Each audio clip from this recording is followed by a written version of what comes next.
ঘোষিত higher secondary পৰীক্ষাত আমাৰ গাঁৱৰে মোৰ ভাইটি খুব ভাল ৰিজাল্ট কৰিছে। তোমাৰ নামটো কোৱা? নমস্কাৰ, মোৰ নাম শ্ৰী ভাগ্যজ্যোতি দত্ত। তোমাৰ ৰিজাল্ট কোৱাচোন কেনেকুৱা হৈছিলে? মোৰ পাৰ্চেণ্টেজ 95.2।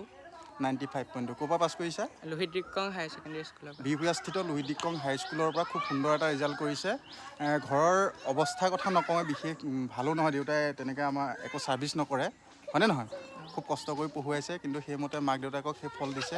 ভাইটিলৈ শুভেচ্ছা যাচিলোঁ। বিহপুৰীয়াৰ 2 নং জাপজোপত ঘৰ, মোৰে ভাইটি, আমাৰ গাঁৱৰে।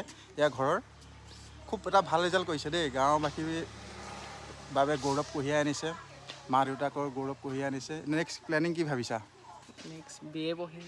BA পঢ়িবা। খুব এটা ভাল ৰিজাল্ট কৰিছা, ভৱিষ্যতেও এনেকৈ ৰিজাল্ট কৰিবা বুলি আশা কৰিলোঁ। ঠিক আছে, আপোনালোকেও পাৰিলে আহিব, খবৰ খাতি ল'ব, ওচৰ পাজৰে যোনখিনি আছে মানুহ। খুব ভাল ৰিজাল্ট কৰিছে দেই, সঁচাকৈ ভাল ৰিজাল্ট কৰিছে। গাঁৱত প্ৰথম হৈছে নেকি এনেকৈ 95%? আমাৰ গাঁৱৰ প্ৰথম ষ্টেণ্ডে কৰিলেহেঁতেন, ষ্টেণ্ডটো উঠাই দিয়াৰ কাৰণে চাগে সেই পৰ্যায়লৈ অহা নাই, কিন্তু খুব আটাইখিনিতে 90 ওপৰতে পাইছা। হাইষ্ট কিহত পাইছা? হাইষ্ট জিঅ'গ্ৰাফিত। হাইষ্ট জিঅ'গ্ৰাফি কিমান পাইছা? 100। 100 আউট অফ 100 পাইছে জিঅ'গ্ৰাফিত।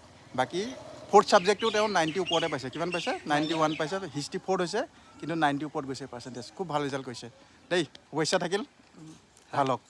ঠিক আছে, থেংক ইউ।